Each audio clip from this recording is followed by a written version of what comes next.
Buenos días para todos los que me conocen. Hoy estoy muy contento. Voy a entrevistar a un maestro internacional que conozco hace mucho, lo vi poco, pero sé que es una gran persona y es muy querido en el ambiente. El maestro internacional Alejandro Lidleman. ¿Cómo estás, Ale? Muy bien, un gusto estar con vos y bueno, muchas gracias por tu presentación. Bueno, naciste el 21 de abril de 1965. Así es. Esa época, yo siempre hago un paralelismo entre la fecha de nacimiento del entrevistado y quién era el monarca del ajedrez en esa época. Bueno, esa época empezó en 1960 con Mikhail Tal, el mago de Riga, después Botvinnik volvió a hacer de la suya, después aparece Petrosian, que es uno de tus favoritos.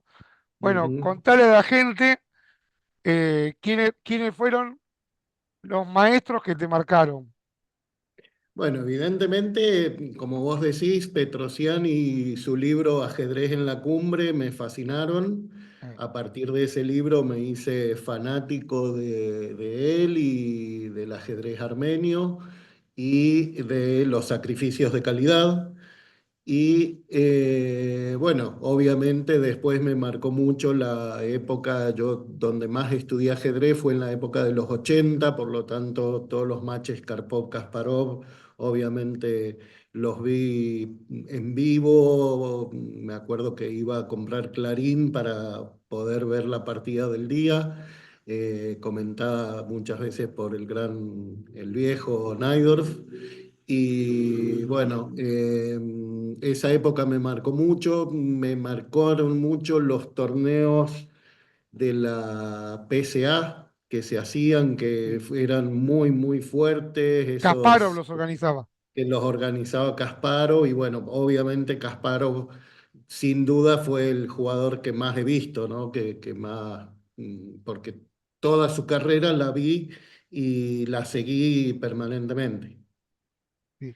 Yo pensé que ibas a hablar de los torneos de Linares, viste que en esa época también También, marcaban bueno, una época. obviamente un poquito antes que los de la PCA estuvo Linares, que obviamente también los vi todos al día. Yo me acuerdo, salía de la escuela al mediodía, pasaba por el único kiosco que vendía Clarín, de pasada hasta mi casa, y llegaba a mi casa y me ponía a ver todas las partidas que venían, ¿no? Vos sabés que esto no estaba en los planes, pero no importa, es historia y me viene a la cabeza, lo recuerdo y lo cuento. Rentero era el organizador de Linares, que era dueño de una Sí. cadena de supermercados, y él le hacía firmar a los ajedrecistas eh, como un protocolo de que no podían hacer tablas antes de la jugada 30. Ajá. Y en un torneo, Valeri Saló habrá hecho tablas en la jugada 27, 28. Entonces Rentero como que le puso una multa económica, como diciendo, bueno, tu canon era tanta plata, ahora vas a cobrar, no sé, $500 menos porque no Ujú. jugaste a nivel Hasta la competitivo. 30. Claro. Ujú. Y Salov le devolvió todo el canon. Le dijo, mirá, vos me querés multar, tomá, juego gratis el torneo. Y eso le rompió la cabeza al español, como diciendo, qué noble que es este tipo. Y le dijo, vos vas a jugar todo torneo que yo organice mientras yo los organice, porque sos un caballero del tablero. Ajá, Después ajá. Salov vino acá. Bueno, comparado con esa época, la década del 60, Polugayevsky también hacía de las suyas, y ya cuando cumplió 60 años, el millonario Van Osterman le dice a Polugayevsky, ¿en qué lugar del mundo querés que te organice un Sí, sí, magistral? Te quiero festejar el conozco. cumpleaños. Y Y se hizo en Buenos Aires. claro, porque Polugayevsky se había recibido de gran maestro en Mar del Plata. Ajá. Y él también jugó con Kornoy por el candidato, viste que cuando Naidor puso el día que llovieron papelitos. Entonces, Polugayevsky tenía un amor, un recuerdo muy lindo por Argentina y jugó acá. Y Ujú. jugaron Sí, Salov estuvo, Carpo. Salop lo Lesco, ganó ese torneo. Carpó. Salop lo Sí, ganó. Era el 3 del sí, mundo en esa sí. época, un crack. Ujú. Eh, Así que bueno, veriste toda esa época. Yo conozco mucha gente que me dice, yo admiraba a Kasparov, pero después lo entendí más a Karpov y me dice fan de Karpov. O sea, Sí, a mí el estilo de Karpov me gusta mucho. Kasparov me encanta por su dinamismo y su agresividad permanente y la búsqueda de las complicaciones, al igual que Shirov después, ¿no? Pero bueno, yo creo que soy un afortunado de la época esa de los 80 y 90 que viví porque disfruté muchísimo viendo y analizando a esos monstruos, ¿no? O sea, tener a Kasparov y Karpov contemporáneos y después donde fueron apareciendo todos los otros, es un lujo, o fue un lujo, ¿no? No, aparte de otra cosa, no hay ningún deporte de élite a nivel mundial, llamale en tenis, Sí, Federer, sí, sí. Nadal, en automovilismo, pro, Senna, lo que vos quieras, Sí, sí, poné lo con la que quieras. rivalidad de No hay nadie Karpov-Kasparov. que se hayan enfrentado por un campeonato del mundo, ni en boxeo, en ningún lado, ni atletismo, Ben Johnson con Carl Lewis. Lo que hicieron Karpov y Kasparov es maratónico y hay un más Sí, dos nada más de diferencia a favor de Kasparov. Es sí, sí. una locura lo parejo que estaban dos Bueno, titanes. hay una anécdota entre ellos en una olimpiada que no me acuerdo cuál fue, me parece que la del 94 si no me equivoco, creo que fue en Grecia esa, en Salónica, que los encuentra un periodista en un puente charlando a los dos cuando en esa época los dos estaban totalmente enemistados. Claro, Eh, porque en el 93 tenía que haber jugado el match, pero Karpov pierde con el con, short. con short, Entonces ajá. ahí se arma toda el cisma, Y se digamos. arma todo un lío, entonces están muy enemistados, pero estaban en el equipo ruso y los encuentran a los dos hablando en un puente ahí en la calle. Entonces el periodista le dice, pero me llama la atención verlos hablar a ustedes, que sé que están... y uno de los dos, no me acuerdo cuál, dijo, es que con el único que puede entenderme mis dudas de ajedrez es el otro. O sea, Claro. como que de ajedrez los dos estaban muy despegados del resto, ¿no? Y Kasparov siempre Entonces, declaró que sin Karpov no hubiese existido un él, Kasparov, claro, claro, es cierto. Él le porque reconoce a Karpov haber sido su mentor en cuanto a que es gracias a esa rivalidad él pudo llegar tan lejos. Karpov lo obligó a Kasparov a dar lo máximo. Capaz que si no Claro. hubiese sido otro, Sí, capaz sí, no, que... no lo destrona y teníamos Karpov para rato. No, no, pero es contrafáctico lo que digo, pero supongamos que, no sé, en el 81 Kornoy le hubiese ganado a Karpov y era el Ujú. campeón. El Sí, ciclo sí, siguiente de campeonato del mundo, que lo termina ganando Kasparov, capaz que Kasparov no se hubiese exigido tanto para ganarle a Kornoy, digamos, ¿no?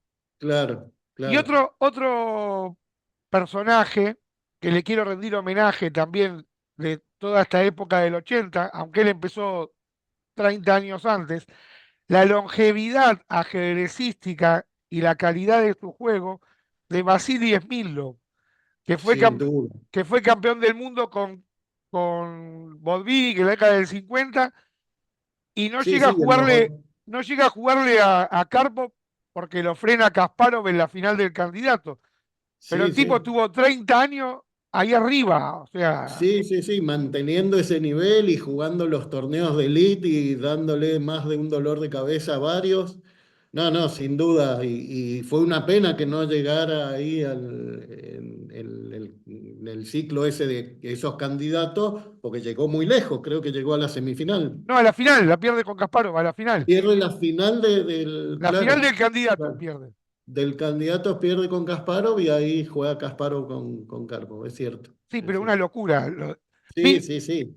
Vino a la Argentina, yo siempre eh, vino a Jeva a jugar un magistral con Fabián Fiorito, y él siempre llegaba media hora antes, lo saludaba a todos. Y una vez yo me acuerdo que Fabián Fiorito me dice, cuando yo jugaba con él, yo pensaba que él venía a comer un churrasco, a hacer tablas tranquilas. Dice, no, me metí una novedad teórica y me ganó un 24. O sea, Smilov. Sí, eh, sí, sí. y encima en esa época tenía problemas visuales ya en esa época. Ya estaba Ajá. grandecito. Y él decía, pero yo me acuerdo dónde van las piezas todavía, decía. Emilio, Ajá. un crack. Está bien, está Bueno, bien. hablemos de tu tío Bernardo.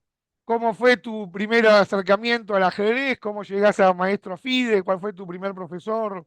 Bueno, mi tío Bernardo, que en realidad era amigo de mi papá, en esa época le decíamos tíos a los amigos de los padres. Bueno, me había llegado esa eh, información que era tu tío, pero bueno, está bien. Es sí, un sí, cariño sí. que vos le tenías a esa persona. Le tenía a él y nos veíamos seguidos y como a mi papá lo trasladaban y nos teníamos que ir de Buenos Aires a Villa Carlos Paz a vivir y mi tío quería mantener contacto conmigo, entonces se le ocurrió enseñarme ajedrez.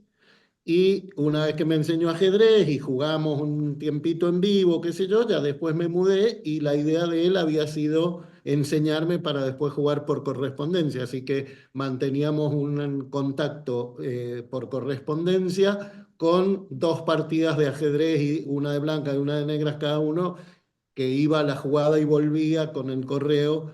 Entonces ahí me metió en el ajedrez postal ya a los 6 años y bueno, fue sin duda algo muy importante en mi vida posteriormente, ¿no? Porque me dediqué al ajedrez, definitivamente. Es impresionante lo que estás contando, la verdad, y la ternura de esa persona.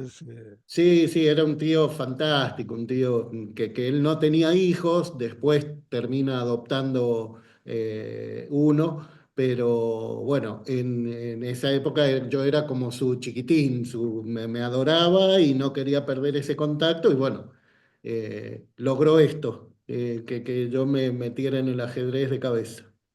No, la verdad, Así que impresionante. Y bueno, y yo después, de ahí me vos voy fui- a Carlos Paz, vivo 2 años en Carlos Paz, en donde sigo vinculado al ajedrez porque me acuerdo que iba a un barcito que había en una galería cerca del Cucú y me ponía a ver cómo jugaban algunos ingenieros, médicos que se juntaban todas las tardes a pimponear y yo iba a verlos, ¿no? Y disfrutaba mirando cómo jugaban pimpones. Entonces, bueno, obvio, ya después me hice conocido, me regalaban la coca, la pasaba bien ahí, era un ambiente que me gustaba, sin jugar, obviamente, porque mi nivel era malísimo. Pero bueno, después de esos 2 años me vengo a vivir a Mendoza, también por un traslado laboral de mi viejo, y acá en el Club Mendoza de Regatas, que apenas llegamos me hacen socio, empiezo a jugar al handball y de repente veo, ya yo tenía 12 años, torneo de ajedrez. Entonces dije, bueno, voy a averiguar, qué sé yo, me inscribí, obviamente perdí todas las partidas, pero me entusiasmé con el ajedrez, con el profesor que había ahí, que era Rolando Maurich, que fue mi primer profesor, es el papá de Leandro y Demián, que ahora están jugando bastante bien. Y bueno, con él empecé ya, digamos, el ajedrez deportivo, ¿no? Hasta ese momento era un ajedrez recreacional, jugaba en mi casa con mis compañeritos de barrio y eso, pero sin tener idea lo que era el ajedrez. eso Ahora era más o tampoco. menos 1977, Esto, claro, 1977 o 78 fue mi primer torneo porque ahí en decía que Regatas. tenías 12 años. Y por ejemplo, Claro, en claro, esa época se jugaba la Olimpiada de Buenos Aires, 15 días después que Argentina sale campeón del mundo en River. claro. ¿No te picó el bicho de venir a ver a Buenos Aires a Corno? No, no, porque yo ahí todavía no estaba. O sea, de hecho, esa Olimpiada yo casi ni la viví. No, ni sabía que se jugó, ni. O sea, es como que arranqué esa Olimpiada, creo que fue en el 78. Sí, Bueno, yo creo que arranqué entonces a los 13, no a los 12, en noviembre o diciembre del 78. bueno, Por ya había ahí. terminado la Olimpiada. Claro, claro. Por eso de esa Olimpiada yo no tengo imagen, recuerdo, ni haberla vivido, ni nada. Vos sabés que Argentina se da un caso curioso, no solamente para mí, sino para muchos. Argentina organizó las dos Olimpiadas más importantes de la historia. La del 39, que se llamaba Torneo de Ujú. las Naciones, De las naciones. Ajá. además de haber venido Capablanca y Alekhine y que vino Naidor y después se quedó y todo lo que cuento en el video de mi canal, es la Olimpiada que estalla en la Segunda Guerra Mundial y generó un Ujú. cisma enorme porque, por ejemplo, el equipo británico masculino se fueron para ayudar a resolver el código Enigma, o sea, eran todos unos genios, todos ingenieros. Y había matches que no se podían jugar porque no se hablaban, entonces hacían cuatro tablas sin pisar la sala de juego, una cosa de loco. Ajá, Y después la del 78, la que vos te perdiste por poco, la Unión Soviética empieza a jugar ajedrez en el 52 a nivel olímpico, que Argentina sale de segunda, y Argentina había salido segunda en el 50 de Yugoslavia, en el 52 de la Unión Soviética y en el sí, 54 ya con Pano, un equipo reforzado, una locura. ujú. Y la primera Olimpiada que no gana la Unión Soviética es la del 78, La del 78 acá, porque ajá, gana Hungría con Lajos sí, Portic. Y al principio hablábamos de Karpov y Kasparov. Karpov es del 51 y Korchnoi es del 31. Y habían jugado el match por el título y Korchnoi vino y se sentó para hacer el primer tablero de Suiza. Y Kasparov descansó, lo pusieron a Spassky, un titán, y no alcanzó, salieron segundo. ajá, Así que para ajá, mí Argentina hizo las Olimpiadas más grandes de la historia. ajá. Sí, sí, que no haya ganado la Unión Soviética Es una cuando novedad increíble. fue, claro, claro. Bueno, Así que, no pediste el título de maestro FIDE. ¿Es porque sabías que tenías fuerza para llegar a MI? ¿Eras un poco caprichoso? No sé cómo llamarlo. Hay chicos que está bien. Por ejemplo, Wisniaki me dijo, yo toqué los 2300, pido el título de maestro FIDE. ujú. ¿Vos Sí, por yo qué no lo... creo que son distintas épocas, creo que a mí en realidad yo jugaba al ajedrez como pasión, como deporte, no me interesaban los resultados en cuanto a título, nombre, etcétera, o sea, yo disfrutaba jugando, disfruto jugando. Y consideraba que el título de maestro FIDE no te daba absolutamente ningún beneficio, no servía para nada. Entonces, como que era algo que no le daba importancia. Tal vez ahora los pibes sí le dan más importancia. No sé si ahora habrá condiciones para los maestros FIDE o no en los torneos. En aquella época no valía nada el título. Y yo tenía la aspiración de seguir mejorando en ajedrez, no sabía cuál iba a ser mi techo todavía, entonces el que sí me interesaba era el de maestro internacional, que bueno, finalmente después de mucho esfuerzo, muchos años llegó y lo logré, pero el de maestro FIDE nunca se me ocurrió por la cabeza eh, tener el MF al lado de mi nombre porque no le daba importancia, o sea, yo disfrutaba jugando. ¿Qué le agregaste al disfrute de tu juego para dar un salto de calidad y llegar desde el del maestro FIDE que no pediste al MI que se hizo real? Mira, creo que fueron muchos factores, muchas cosas. Primero que para quienes vivimos en el interior, intentar aspirar a tener el título de maestro internacional es sumamente difícil y mucho más en aquella época donde en el año había 3 o 4 torneos con norma de MI nada más. Y para nosotros ir a jugar esos torneos es dejar trabajo, dejar familia, estar 10 días afuera o como una vez que me invitó Darcy Lima a 3 torneos en Brasil y estar un mes afuera, lejos de la familia, dejando los trabajos con reemplazantes y cosas así. Yo pude lograr el título, creo, un poco por la ambición propia, un poco por el gran apoyo familiar que tuve, sobre todo de Carla Herrera, mi ex esposa, que entendía la pasión por el ajedrez, porque ella también jugaba, y cada vez que me surgía un viaje, ella me alentaba a hacerlo, y cuando yo me ponía a estudiar, ella respetaba mi espacio de estudio, de entrenamiento. Tuve un Club Mendoza de Regatas que apoyó económicamente en la mayoría de los viajes, no en la totalidad, pero sí en gran parte. Además, el Club Mendoza de Regata, y que ahí yo creo que doy ese salto de calidad que vos decís, puso una psicóloga deportiva, año 93, 94, No se en usaba donde en esa época. no se usaba y el club, bueno, siempre es de avanzada, ¿no? Por eso destacan tantos deportes a nivel nacional.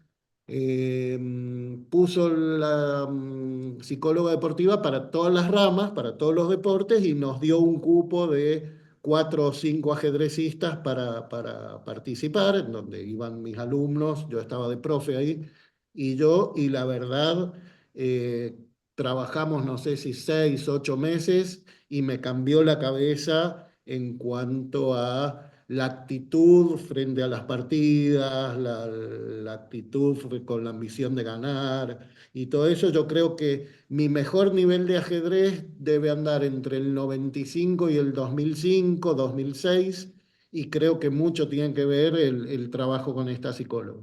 Ahí te conocí yo, en el Abasto. Había un magistral, no sé qué era, vos estabas con 200 chicos, parecía Peter Pan, no sé, una cosa. Y ahí te conocí yo, que ya estabas un Ajá, crack. puede Hay algo ser. que me hizo recordar. Vos decías que en tu trabajo tenías que poner un reemplazante. Y eso es histórico, porque, por ejemplo, Arturo Pomar trabajaba en el correo en España y él tenía que poner un reemplazante. Y Fischer un día le dijo, pobre, después que jugaron, ahora tenés que volver al correo a pegar estampillas, como cargándolo a Pomar, Ujú, porque no se dedicaba 100% al ajedrez y Fischer sí.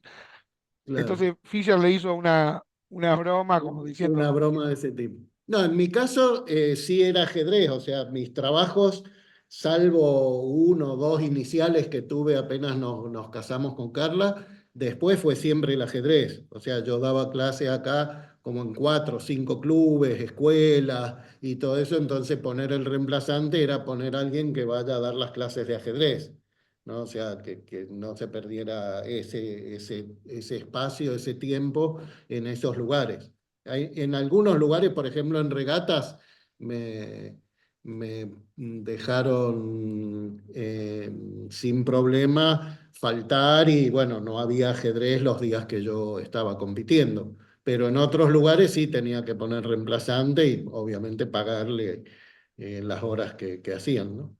bueno, hablaste de Carla Herrera, tu ex mujer, 3 veces jugadora olímpica. Hablemos también del MI Duarte, hablemos de tu hijo Gastón, MI con norma de GM. ¿Cómo nace? ¿Cómo te pica el bicho, el bichito para ser entrenador? Mira, eso fue un poquito casualidad porque en regatas con Mavrich yo iba a las clases de él, bueno, evidentemente no faltaba nunca porque me encantaba y todo, iba progresando bastante, ya había llegado a primera categoría acá en Mendoza, en ese momento había categorías, no era por elo, y justo Mavrich se casa y se va a vivir a Neuquén. Entonces en el club justo venía la escuela de verano y me sugieren a mí ser el profe de la escuela de verano a modo de prueba.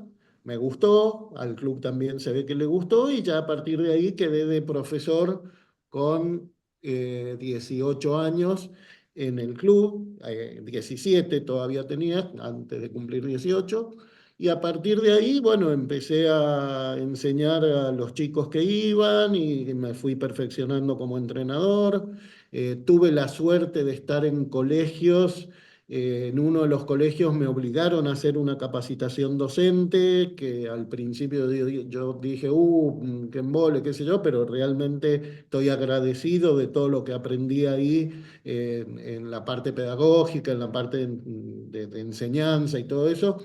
Así que bueno, a partir de ahí me fue gustando también mucho la pedagogía, y leí, y aprendí, bueno, un poco con los años, con la experiencia. Creo que influyó mucho también en mí que cada vez que viajaba a Buenos Aires, yo trataba de ir a River, a las clases de Pano, me colaba ahí en River y veía cómo enseñaba el maestro, que evidentemente un lujo y padre de la mayoría de los grandes ajedrecistas de Argentina. Y bueno, yo tenía la suerte de, por lo menos de veedor, ver su método de enseñanza, y trato de aplicar eso con el análisis de las partidas de los alumnos principalmente. Y bueno, a partir de ahí se fueron dando resultados. Vos mencionaste Carla, Leo Duarte y Gastón, que serían mis alumnos, entre comillas, icónicos. pero bueno, tengo muchísimos más que con muchas satisfacciones que íbamos a los campeonatos argentinos de sub-20 a sub-8 y en casi todas las categorías, siempre en regatas tenía alumnos en el podio o peleando bien arriba. Podría nombrar a muchos, tengo miedo de olvidarme de varios, pero Juan Manuel Gatti, Leo Elías, Adrián Blechman, Fernando Duarte, Carlos Segarra, qué sé yo. Bueno, de Luján están los hermanos Villegas, David y Jessica Villegas, Israel Villegas, que destacaban siempre en los argentinos. Y bueno, esa era una gran satisfacción que me daba acompañarlos y saber que estaban para pelear bien arriba, ¿no? Vos sabés que, muy lindo todo lo que decís, con Pano en River pasa algo que es muy cómico. Yo fui socio de River del 96 al 2006 y llegué a ser subcampeón de categoría superior en River. Y cualquiera, como decís vos que te colabas, sin ser socio, llegaba a la puerta y decía, vengo a las clases de Pano. Y pasaba. Ujú, Y un día viene Oscar con su maletín y el de seguridad le dice, ¿a dónde va? eh, a dar clases de ajedrez. Pero, ¿usted es empleado de acá? Sí. ¿Y el carnet? No, no lo traje. Ah, no puede pasar. Pero soy Oscar Pano, le dice. Doy clases desde 1970. Y no lo dejaban pasar a Oscar. sí, Entonces sí. llaman por teléfono y Mazone, que coordinaba el ajedrez para los chicos, le dice, bueno, déjalo pasar, es Oscar. Y a la semana siguiente, porque él daba clases martes y sábado, también se había olvidado su carnet. Entonces, Ujú, cuando el de seguridad le pregunta, ¿usted qué hace acá? Vengo a las clases de Pano. Ah, bueno, pase. ujú. Y una cosa de loco. Sí, sí, sí. Sí, la conozco la anécdota. Es muy, muy cómica, muy Bueno, pero cómica. Yo también. hay gente que escucha este canal que no la conoce. Como dice Sí, Mirta sí, Legrand, el público se renueva. claro. Entonces, tiro la Sí, anécdota sí, para que sí. quede Esa inmortalizada. es muy buena. Yo entraba así, decía, vengo a las clases de pano y pasaba. Así Bueno, que me has contado, colaboraste mucho en esta entrevista, y ahora voy a contar dos cositas. Una es el aprecio que le tengo a tu hijo Gastón, porque hablábamos por Facebook. Él a veces, cuidando su intimidad, no sé cómo decirlo, a veces se guarda información, pero logré, gracias a tu insistencia y a su buen corazón de él, que me cuente un par de cositas eh, sobre vos. Y la primera que me mandó por audio fue, y explícala porque si no, no se entiende, el miedo que tenían en Rusia viajando en un taxi porque con el tema del idioma no sabían a dónde iban a parar. ¿Entendés? sí, la cosa fue así, o sea, esto fue cuando Gastón lo logran invitar a la Copa del Mundo, que va y juega dos partidas contra Grischuk, pierde en primera ronda, nos quedamos un par más en esa Copa del Mundo, Gastón y Carlsen eran los chiquititos de la Copa, que hasta había chanzas. Estábamos mucho con Paco Vallejo, con Felgaer, con el Turu Flores, y por ahí Paco decía, ¿qué hacen estos nenitos acá? Denle unos globos y unos autitos para que jueguen, porque eran los dos con 14 años, casi 15, jugando la Copa del Mundo, ¿no? Entonces era muy cómico ver eso. Pero en ese viaje, la ida la hicimos junto con el Turu y Rubén, así que bueno, más bien acompañados por alguien, por jugadores que ya habían tenido esa experiencia o ya conocían, pero la vuelta, como cada uno se volvía cuando quedaba eliminado, si bien nosotros nos quedamos un par de días más, pero nos volvimos solos, llegamos de Kanty-Mansisk a Moscú y en Moscú teníamos que trasladarnos de un aeropuerto a otro, que tiene tres aeropuertos gigantes, uno más lejos que el otro, y qué sé yo. Y nos habían medio hablado de las mafias, de los remises y de los taxis, y que desaparecía gente, Opa, y que era... Entonces nosotros, bueno, negociando ahí con un remis, que esto, que cuánto, bueno, 60 euros, bueno, suban, y nos subimos a un auto que mamita, era, no, no era un último modelo, no. y y no sabíamos por dónde íbamos ni a dónde íbamos, no había GPS, no había nada. Y digo, y nos mirábamos y decíamos, acá podemos desaparecer tranquilamente del mapa. No, Por claro, suerte aparte, no. capaz que era un viaje de 10 minutos y vos decís, llevo media hora acá adentro, este dobló mal, agarró otra vía, me lleva a donde me No, claro, lleva. uno está a la deriva, no tiene idea de nada, no entiende nada porque ellos no te hablan inglés o no saben o no les interesa. Nosotros, el inglés Gastón era bueno, el mío no tanto, pero lo mismo, no había comunicación, así que por señas suban y arrancó y nosotros rogando que nos dejen en un aeropuerto. Y llegamos en aeropuerto, pero digamos que toda la sensación que tuvimos entre medio, aparte por los lugares donde se metía, no eran los más lindos, los más turísticos. Entonces, bueno, digamos que fue un viajecito estresante.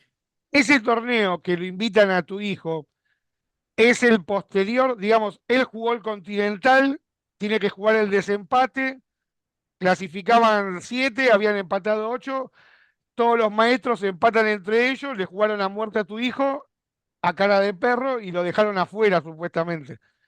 Y después la FIDE lo Si, invita, es así, es si- ese. si querés contarlo así, contalo así. No, Yo creo contalo con que tu punto de vista, el entrevistado sos mira, vos. cuando termina el Continental, ese que la parte normal del Continental, en donde Gastón hace ese récord de performance, él con un elo de 2002-42, hace una Ah, performance de 2007-68, una locura, una locura, ganándole a jugadores durísimos, empatando en la última ronda de negras con Kamsky.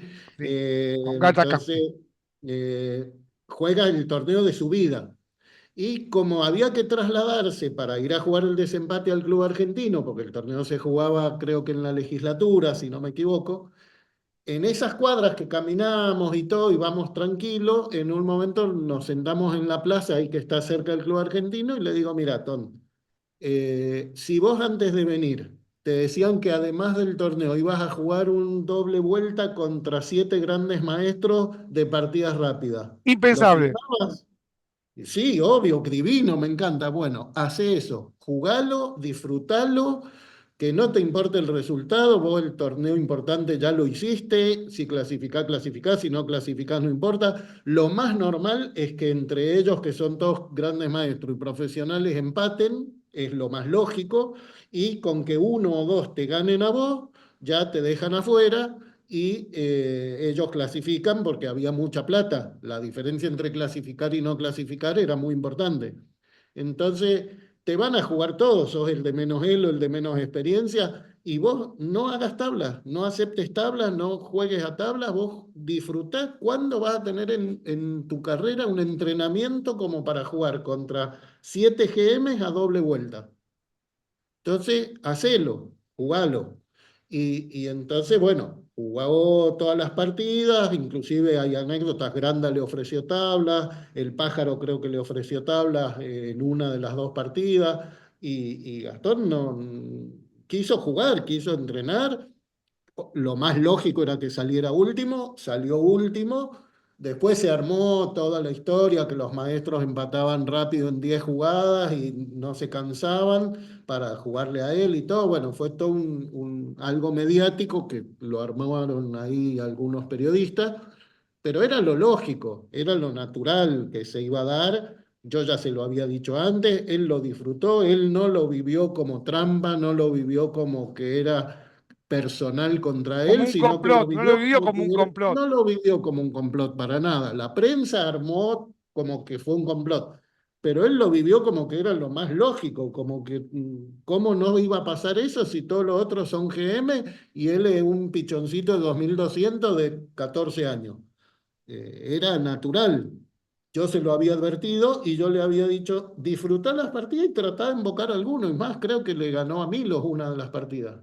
No estoy seguro, pero me parece que ganó una. Entonces, después se armó todo el lío. Gracias a todo ese lío que se armó, lo invitaron a la Copa del Mundo. Pero bueno, yo lo vi como algo lógico, natural, no me sentí mal en ningún momento, ni por Gastón, ni por mí, ni por la situación. Lo veía como que era lo que iba a pasar, ¿no? O sea, Bueno, hermosa anécdota que estás recordando y se hace justicia al aclarar la situación. Está muy bueno. Antes de grabar la entrevista, o mejor dicho, cuando estábamos hablando, hablábamos de Karpov y Kasparov. Pero antes de grabar la entrevista, vos me decías que cuando tu hijo tenía 10 años, él nació el 22 de febrero de 1990, así que ujú. habrá sido cuando Karpov vino a jugar en el 2000 algún magistral Najdorf, que él dio unas simultáneas, y no debe haber muchos casos a nivel mundial que el papá que está dando la simultánea, ya está recibiendo la simultánea contra Karpov, le gane a Karpov y el hijo le empate. Ustedes dos, los Niederman, le sacaron 1,5 de 2 a Karpov. Ujú. Una locura. Que vos le hayas ganado a Karpov está genial, y tu hijo en esa época tenía 10 años más o menos. Sí, sí. Eh, para que la gente entienda por qué después clasificó para la Copa del Mundo con 14 más o menos, porque no es que empezó todo en un día, ya tenía una inteligencia tu hijo sorprendente. Sí, sí, Ahora una tenemos una pasión. camada de chicos más interesantes, Faustino Oro, Candela, todo. Pero antes no había tantos talentos, estaba Pichot en el medio. Pero que tu hijo le empate a Karpov y que vos le ganes, él me contó que como que no se dio cuenta, como que no le dio valor. Después con el tiempo, para él fue normal empatarle a Karpov.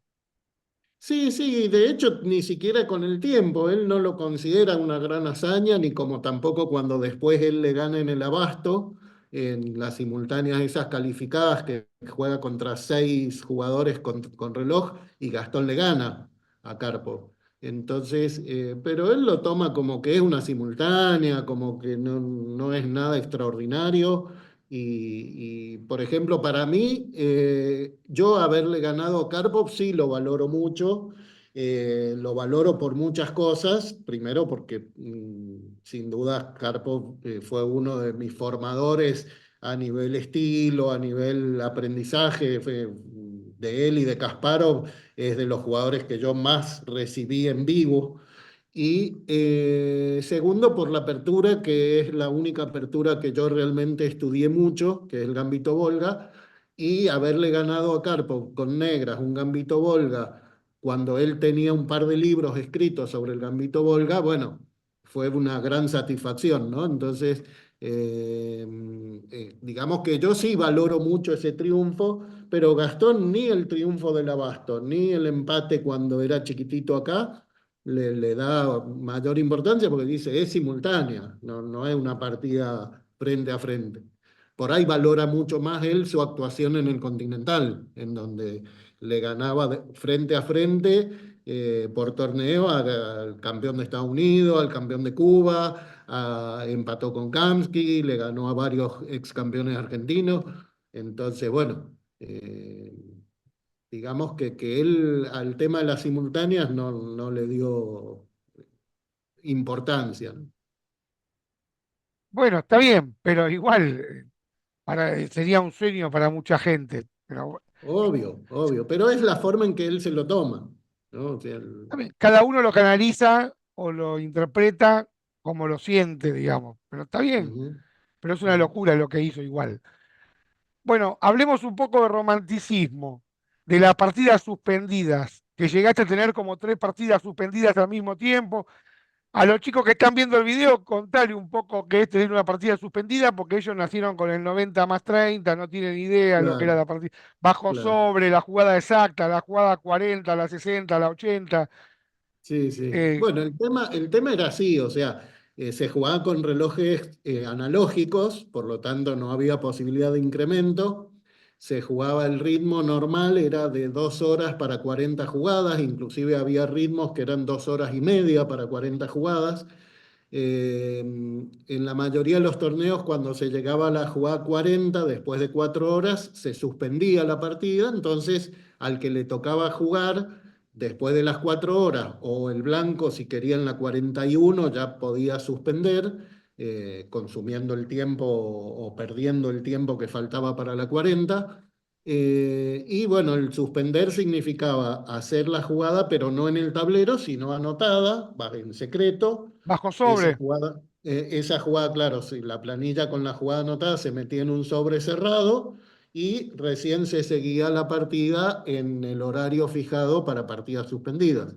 Entonces los jugadores tenían tiempo de analizar sus partidas, ya sea solos o con un equipo de análisis o con amigos o ver cómo seguir. Obviamente no existían los módulos, entonces era cabecita o varias cabezas contra varias cabezas, pero no había algo que te dijera la perfección.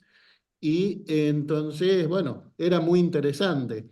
Inclusive a mí me marcó mucho también un libro de Quérez que se llama El arte del análisis, en donde él analiza 5 partidas suspendidas. O sea, él muestra los análisis que hicieron de 5 partidas suspendidas y realmente lo que uno descubre que hay en las posiciones con el análisis tipo partida suspendida es fantástico, porque uno empieza a ver y ramificar y más variantes y llegar 20, 30, 40 jugadas adelante con todo visto.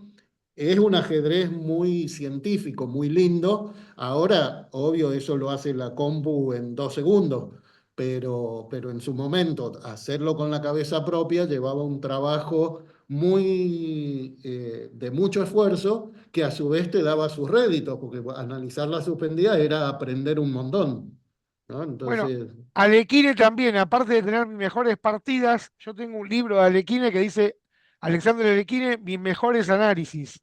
Y él hacía hasta los gráficos viajando en tren, cómo hacía el tablero con los peoncitos, con las ajá, piezas. Una locura lo artesanal de todo eso. Y estamos sí, sí, hablando de Alekhine, que fue campeón del mundo, y Keres, que es un campeón sin corona. campeón sin corona, ajá. Aunque Sí, sí, habría que sí. analizar, yo siempre lo digo cuando puedo, tengo la oportunidad, lo digo. En el 48, cuando se juega el torneo, que Alekhine fallece en el 46, curiosamente Keres pierde 4 partidas con Botvinnik, de las 5 que jugaron. Y después Keres gana la quinta ronda cuando ya el título de Botvinnik no corría peligro. Pero Ujú. que Keres, un jugador de semejante envergadura, pierda 4 partidas con Botvinnik, no quiero decir que es sospechoso, pero por lo menos deja mucho que pensar. Podés decir que es sospechoso, tranquilamente. Sabemos que Botvinnik, bueno, era el elegido del partido, ¿no? Para liderar. Botvinnik fue el que le dijo que no a Naidorf, porque creo que lo veía como su único verdadero No, rival. lo que pasó fue eso. El torneo fue en el 48. Stalin estaba vivo porque murió en el 51. Así que si Stalin metía la uña, es probable, porque todavía estaba lúcido. Lo que pasa que Naidorf le había ganado a Botvinnik en Groninga en el Ujú, 47, 46, por ahí. Entonces, claro, aunque el score era 2-1 a favor de de Botvinnik, Botvinnik. Botvinnik dijo, ¿qué pasa si este pichón me gana de vuelta y me escupe el asado, como digo yo? Ujú, Le ujú. arruina los planes. Entonces no lo dejaron jugar a A Naidorf. nadie. En realidad lo habían invitado a Ruben Fine, pero como Ruben Fine había perdido un hijo y estaba dedicado a la psicología, ahí Naidorf le avisa, dice, mirá, yo empaté un match 4-4 con Ruben Fine. Yo puedo Ujú, jugar y le dijeron que no democráticamente ujú. y lo dejaron afuera. Sí, sí, Pero sí. Por eso te digo que esto de que yo no sabía del 0-4 de Keres contra búscalo, Botvinnik, búscalo porque está. pero suena sospechoso. Ahora que lo escucho por primera vez, suena raro. Es raro, porque vos me decís, estos dos tipos juegan 5 partidas, capaz que puede salir 1-1 y 3 tablas, ¿viste? Una cosa, Claro. 5 tablas, O 2-1 para alguno y todas las demás tablas, pero pero 0-4 0-4 sospechoso. es No, no lo sospechoso. sabía este dato, no lo sabía. Sí, yo tengo los 2 libros que dicen los campeones del mundo de Steinitz, creo que era de Steinitz, lo divide por etapas, ¿viste? Por etapas, ajá. De Steinitz a Fischer, creo que, bueno, y después está el otro, y ahí aparece todo eso y Todo te ese. cuenta. Y el 4-0, la primera persona que me lo mostró es el maestro Fide Juan José Converset. Me dijo, mira Ujú, esto. Y decí, epa, porque al ujú. principio estábamos hablando de ese torneo del 48, que la primera parte, Ewe venía muy bien y después se cae. Y cuando empezamos a buscar los resultados, digo, epa, pará, mirá que perdió las primeras cuatro con Bodvini. Bueno, Sí, sí. Eh, sospechoso. las voy a buscar las partidas Buscalo para verlas y por lo después menos. hacemos otro video con tus análisis. Entonces vos decís, mirá, acá Keres no jugó la mejor, porque el maestro internacional Claro, sos vos, yo soy periodista. Yo encuentro la noticia, pero yo no tengo claro. cómo analizar. Pero vos No, no, sí. no te hagas el humilde tampoco. Bueno, escúchame. Yo a veces le pregunto a algunos maestros qué paralelismo hay entre la abogacía, que tienen algún título, o si son contadores. Yo sé que vos incursionaste en el póker. ¿Hay algún paralelismo? No sé, contar las cartas como variantes de ajedrez y no sé, ¿hay algún truco, algún punto en común donde se encuentren el ajedrez y el póker? Y muchísimo, muchísimo. O sea, en primer lugar, los dos son juegos. En segundo lugar, lo único que hace el jugador en cualquiera de esos dos juegos es tomar decisiones. O sea, vos cuando jugás al ajedrez, después de pensar un rato, decidís una jugada. Y en el póker es exactamente lo mismo. Te toca hacer una acción, ya sea retirarte de la mano, ya sea apostar, ya sea chequear o lo que sea, es tomar una decisión. ¿En base a qué se toman las decisiones? Bueno, en base a un cálculo y a un razonamiento que en el ajedrez vos tenés el tablero, las piezas, todo a la vista, tenés un solo rival, tenés un tiempo y en base a tu capacidad de cálculo, tus conocimientos y todo, elegís una jugada. En el póker eso mismo se da, pero tenés normalmente en una misma mesa 6, 7, 8 rivales, tenés información incompleta porque no sabés qué cartas tienen ellos ni qué cartas van a venir después. Y tenés otro factor más que es la cantidad de fichas que tiene cada uno que hace que se juegue de distinta forma, con más fichas o con menos fichas. Por ahí una misma situación en donde cambia que un jugador tiene más fichas y otro tiene menos, se juega distinto. Entonces la toma de decisión en el póker es un poquito más compleja, y tiene ese factor de que supuestamente en el ajedrez, si vos haces todo bien, vas a ganar, o por lo menos no vas a perder. En cambio, en el póker vos podés hacer todo bien y puede salir una última carta que te arruina todo y perdiste. Entonces, yo como que asemejo más, yo siempre decía, el ajedrez es como la vida. Y en realidad lo que creo que es como la vida es el póker, porque en la vida vos podés hacer todo bien, de repente un boludo te atropelló porque venía borracho y te cagó la vida, ¿no? Ahora, por ejemplo, entonces vos me estás diciendo que si un jugador hace all-in, es capaz que porque le quedan pocas fichas, es como el tiro del final, como dice el tango, ¿viste? Sí, Entonces, o porque por ahí considera que el otro le puede pagar ese olín con peores cartas y entonces le va a ganar más. No necesariamente se hace olín cuando tenés pocas fichas. Si vos pensás que tu rival, no sé si la gente va a entender o no, pero que tu rival te va a pagar un all-in de 100 ciegas con as-dama y vos tenés as-rey, bueno, as-rey y as-dama le va a ganar el 70% de las veces.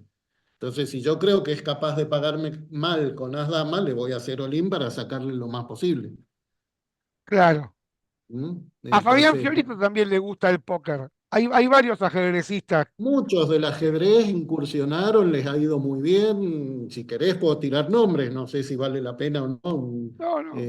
mencionarlos, Bueno, y pero también les gusta mucho el muchos son muy... backgammon, por ejemplo. También. Sí, sí, sí. Todos los deportes, algunos también incursionaron en el bridge, ¿no? Son todos juegos de tomas de decisiones. Y bueno, el ajedrez es básicamente eso, ¿no? O sea, te toca mover, tenés que decidir, así de simple.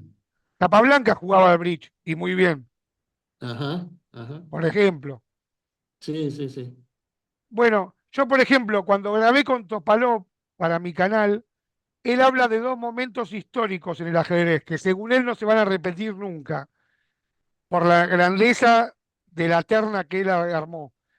Él habla de la época de Lasker, Capablanca, Lequine, y después mete un trío impresionante que es Fischer, Karpov, Kasparov. ujú, Él dice que nunca más se va a repetir algo así. Entonces, ujú, yo digo, no sé, en los últimos 10 15 años está Carlsen y, por ejemplo, Caruana, que no llegó a campeón del mundo, pero cada vez que jugó empató todas las pensadas y pierde nada más que el desempate en Blitz. Pero ujú. Caruana demostró una templanza, una mente fría, asesina, un genio, Caruana. Sí, sí. Digo, si vos tenés que armar un trío de ahora, o sea, lo pones a Cárcel y. Porque Dean Liren es como que no dio la talla como campeón del mundo. Sí, sí, no lo pongo a Dean, sí pongo para mí, si, más que un trío tendría que ser un cuarteto al día de hoy, va, Sí. no al día de hoy, hablemos un año atrás. Un año atrás yo pondría a Carlsen, Caruana, Nepomniachtchi y Nakamura.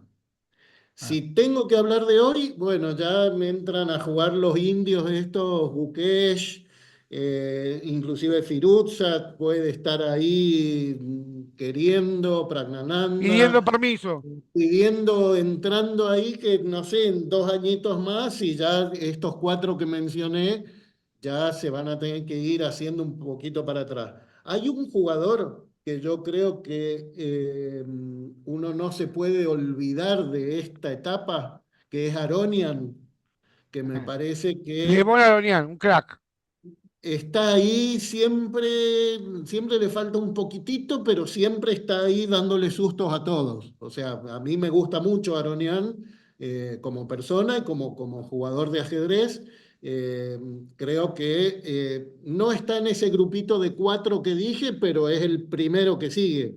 O sea, creo que está ahí Bueno, bien arriba. El Aronian de esa época que vos estás diciendo de últimamente es más o menos como el Ivanchuk de los 90, porque estaban Karpo y Claro, Kasparov, y a Ivanchuk le faltaban dos guitas para el peso, era un sí, sí, genio, sí. un campeón Sí, sin sí, corona.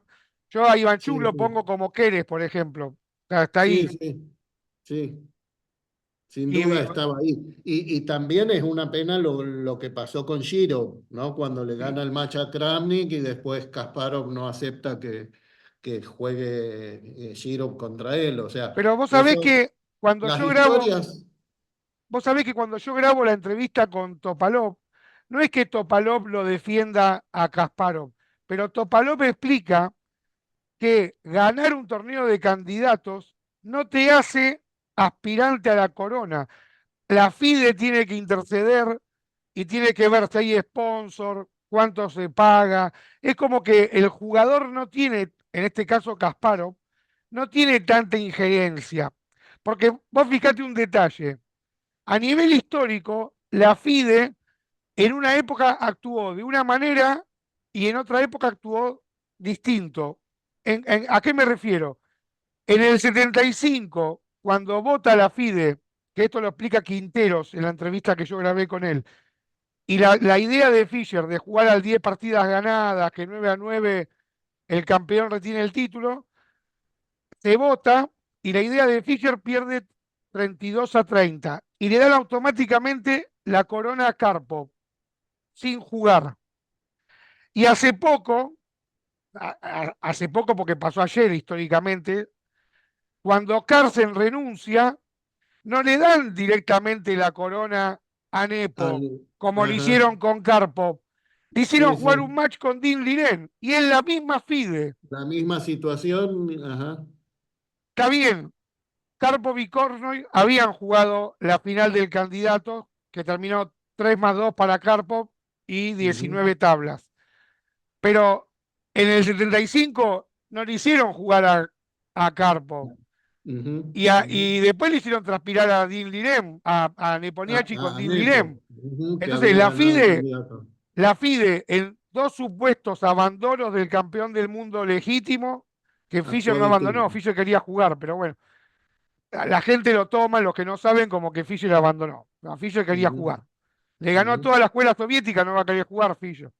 ujú. Eh, pero la FIDE a Karpov se lo da enseguida. y a Nepo no le dio el título, le hicieron jugar un match. Sí, sí, por eso a mí me da la impresión que la historia de los campeonatos del mundo, y más ahora con esto que me decís del 4-0 de Botvinnik y Caqueres, Buscalo porque está, te vas a sorprender. eh, está teñida de mucha política, de muchos intereses que por ahí desprestigian un poco o le quitan esa idea de santidad esto está bien, es lo mejor. No, ya con lo que le hicieron, para mí, lo que le hicieron a Girov estuvo muy mal. Cuando se divide el campeonato del mundo entre el Kasparov Short y Karpov Kamsky, que en esa época no se sabe bien, uno es campeón del mundo de la PCA, otro de la FIDE, que esto, que lo otro. Bueno, hay cosas que manchan un poquito la historia de los campeonatos del mundo, ¿no? Te traigo otro recuerdo que no estaba preparado. Yo cuando estamos hablando me viene. El match Botvinnik-Bronstein. En la última ronda a Bronstein le sugieren que no juegue a ganar para que empate y termine el match 12-12 y que Botvinnik retenga el título porque Bronstein no estaba bien visto para la estructura de la Unión Soviética de la época que sea campeón del mundo. Y en Ujú. Aprendiz Sí, de Brujo sí. se habla de eso, Eso me suena que a también. Bronstein le pidieron que saque el pie del acelerador, por decirlo de una Ujú, manera. ujú. Sí, sí, me suena esa haberla leído alguna vez. Bueno, Ajá. y Lasker, cuando empata el match con el Leicester, que Lasker gana la última porque el Leicester seguía jugando como 100 jugadas, se habla de que la previa del título, Lasker tenía la obligación para perder el título, de perder por 2 puntos. Y el Leicester llega a la última más uno.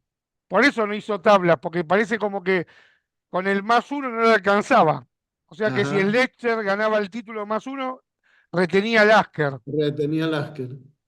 Entonces, las cosas curiosas vienen de hace más de 100 años, más o menos. Sí, sí, sí, sí, siempre hay cosas que o la historia se olvida, Sí, o las cajonean. no la cajonean, obviamente. Así Bueno, que, había un torneo que vos tenías muchas ganas de jugar, pero nunca pudiste ir, hasta que jugaste el séptimo abierto de General Alvear y metiste más 7 igual 2, 8 de 9, a lo Carlsen jugaste más o menos. bueno, primero que Alvear yo lo admiro, igual que a San Rafael de acá de Mendoza, porque por más que el ajedrez ha estado parado un tiempo acá en Mendoza por pandemia, por poca gente colaborando en la federación, etcétera, etcétera, Alvear y San Rafael siempre han mantenido su actividad gracias a los profes que hay allá, que son Sebastián Lievi e Iván Siracusa. Y siempre me habían invitado a ese torneo y yo tenía muchas ganas de ir, había escuchado muy buenas recomendaciones de que se la pasa muy bien y todo.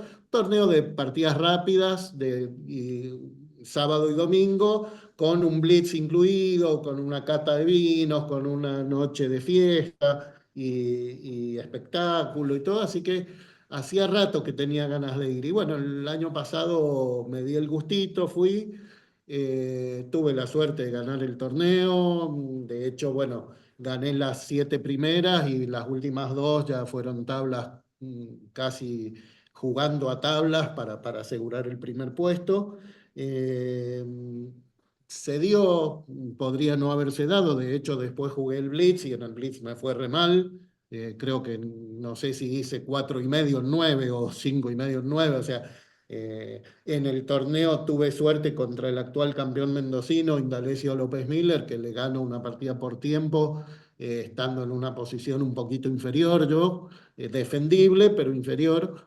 Y bueno, se dio todo para ganarlo, pero no es, digamos, el torneo que yo recuerdo como que qué gran actuación o qué gran torneo hice, ¿no? O sea, un torneo rápido, ¿Y torneo duro, evidentemente, pero... qué torneo tenés como gran recuerdo? ¿El Campeonato Argentino Juvenil? ¿Cuál tenés?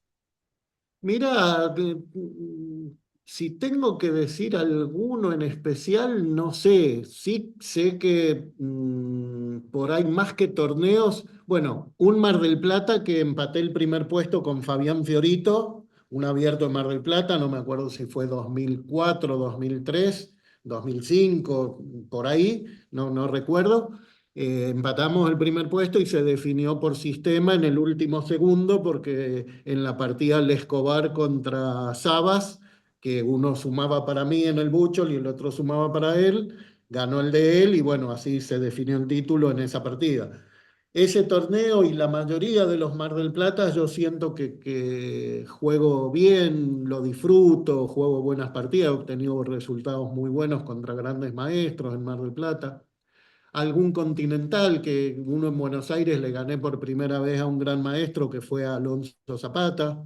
Ese torneo también hice muy buenas partidas porque empaté con el GM de Estados Unidos, empaté con Rodrigo Vázquez de Chile, que también era GM, le gané a Alonso Zapata, o sea, tuve buenos resultados en ese continental.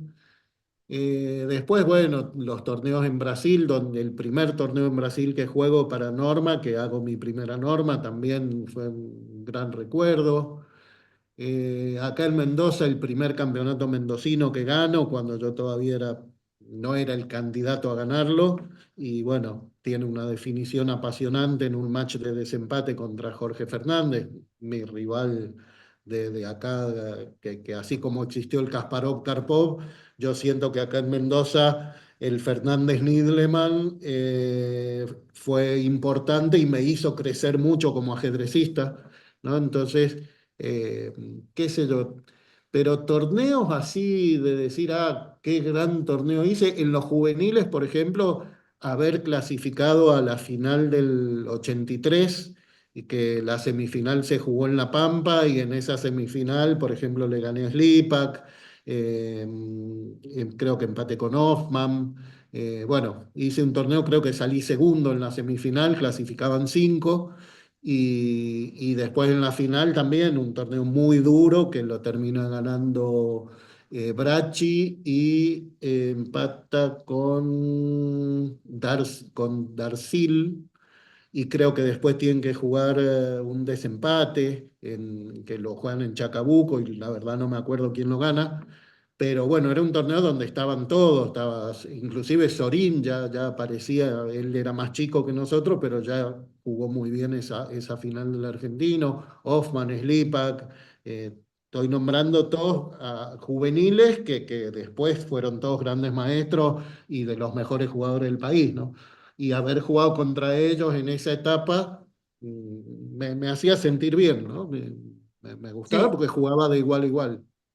hablabas de General Alvear. Déjame mandarle un abrazo, un beso, si no, no lo hago ahora, no lo hago nunca más, a mi ahijado Ramirito Caparrós, que vive en General Alvear.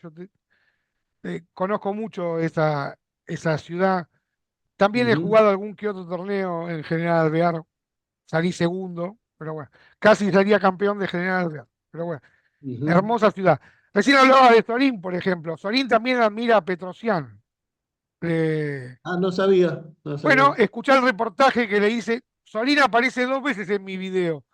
En el 50 aniversario de Torreblanca, que él ya era gran maestro, vicepresidente, Plotnicki y Abaquián, y en un video que grabó con él solo. Y Ujú, ahí habla de Petrosian también. ujú. Escuchalo porque te va a gustar mucho. Bueno, Sí, sí. hablate de muchos grandes del ajedrez argentino, y para ir cerrando, como última, no es una pregunta, pero quiero que hagas un perfil. Vos dijiste que ibas a las clases de Pano. Yo te iba a preguntar cómo enfrentaste a Pano en el tablero.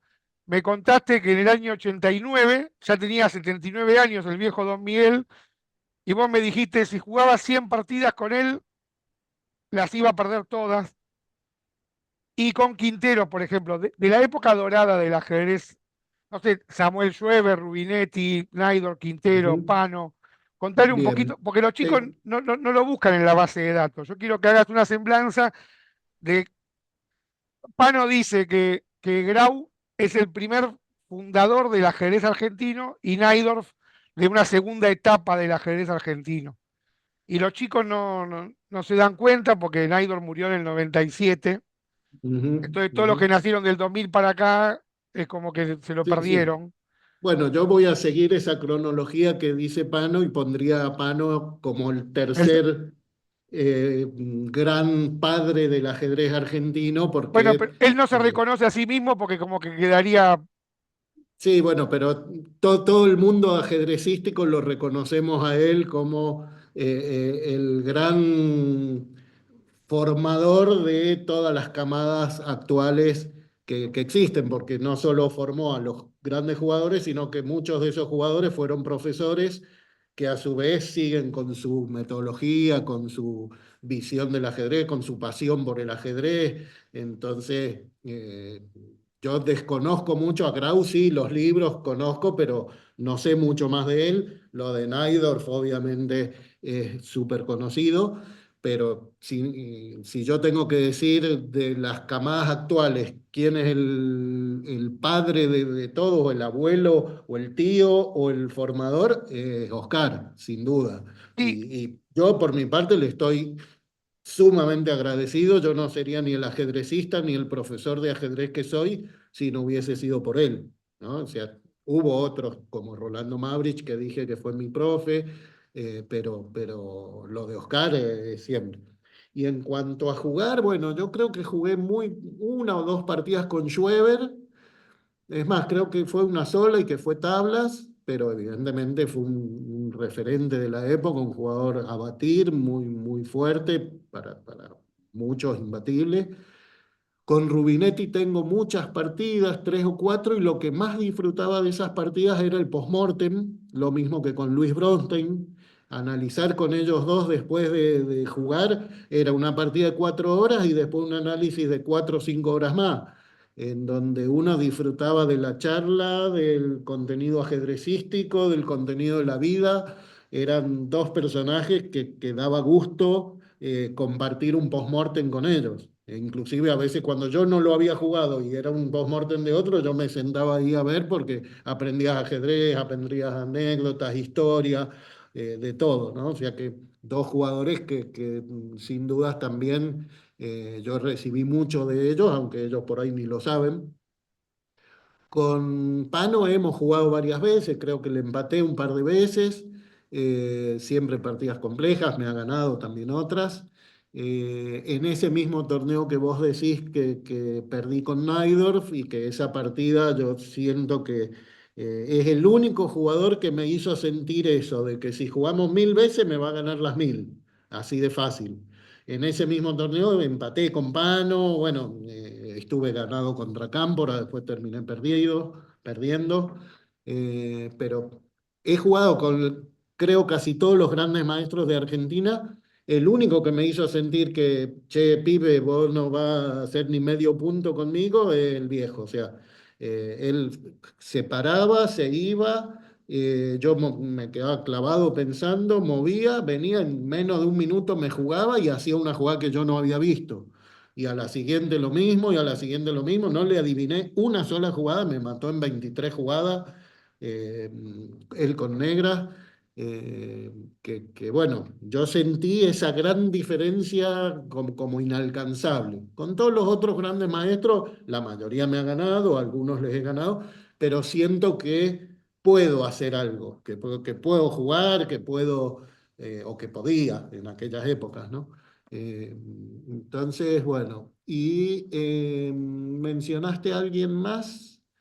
Bueno, jugué una vez con Roseto de esa Héctor Decio época. Roseto, un genio. Con Héctor, sí, hicimos tablas, una partida muy linda, peleada, también en el apuro de tiempo, en el finish. Después, con Quinteros, que mencionaste, me acuerdo que jugué unas simultáneas cuando él vino acá y yo recién estaba empezando, que me cagó a patada. Y después creo haber jugado una o dos veces por torneo, en donde también me ganó relativamente fácil, pero no he tenido ese contacto tan directo porque él medio como que se retiró de jugar en la época en que yo empecé a jugar más, ¿no? Y viajar más a Buenos Aires. Sí, lo suspendió la FIDE porque él fue a jugar a Ah, Sudáfrica. sí, sí, Bueno, sí. grabé con Quintero, cuenta mil cosas de Fischer, una locura. Pero para cerrar, te voy a contar una anécdota que la cuenta Mariano Fraschini, como dice él, MI homologado, es un genio Mariano Fraschini, y Sí. él fue alumno de Luis Bronstein, que tenía un carácter fuerte, pero con sus razones. O sea, él cuando sostenía algo porque tenía razón. Y hay Ujú. una anécdota que cuenta Mariano que es la siguiente. Naidor en una época quería volver al tablero, entonces lo ubica a Luis Bronstein para que jueguen un match en la casa de Naidor. Entonces terminan de jugar una partida y Bronstein le dice, bueno, me voy. Y Naidor le dijo, no, ahora tenemos que analizar la partida. Y Bronstein le dice, no, discúlpame, vos me pagás para jugar el match, no para analizar.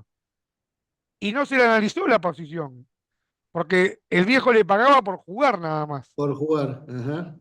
eh, Naidor pensaba que venía el combo completo, ¿no? Y Bronstein se lo sostuvo y dijo, no, jugamos mañana a la próxima, pero no se le analizaba la posición. Ajá. Ajá. No Eran, sabía. No sabía. bueno, eran personas, yo me acuerdo Rubinetti ponía problemas en el primer piso en el club argentino con ese anillo que tenía de diamante verde. Y en esa época, al no haber celulares o no haber computadoras, lo que te decía un MI como vos, un GM, era como un cuento de hadas, porque vos para resolver el mate en 4, en 5, en 6, en 7, no lo veías ni en una semana. Entonces el maestro te iba contando una historia para que adivines la primera jugada, después la segunda, después la tercera, después lo último Ujú. ya encontrabas la variante, pero te estuvo contando una historia de 1 hora y media más o menos, porque si no, no lo Claro. sacabas el problema.